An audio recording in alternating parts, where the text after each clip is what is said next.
अब तुम्हारे पास सिर्फ और सिर्फ दो रास्ते हैं नफीस। फैसला तुम्हारा है। पहला रास्ता, मेरे पास आ जाओ। हम अपने बच्चों को लेकर यहाँ से चलते हैं और कहीं और जाकर एक खुशहाल फैमिली की तरह रहते हैं नफीस। कभी नहीं हो सकता। तो फिर दूसरा रास्ता है तुम्हारे पास। अगर तुम एक खुशहाल फैमिली बनके मेरे साथ नहीं जाना चाहती तो फिर हम सब यहाँ एक साथ मर जाते हैं। कोई नहीं मरेगा, इसको समुंदर में फेंक दो तुम। करीब मत आना, करीब मत आना। मैंने कहा फैमिली। तुम्हें क्या हो रहा है? खबरदार, करीब मत आना।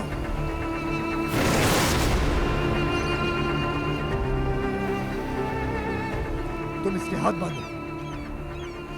नहीं। मैंने कहा हाथ बांधो नफीस।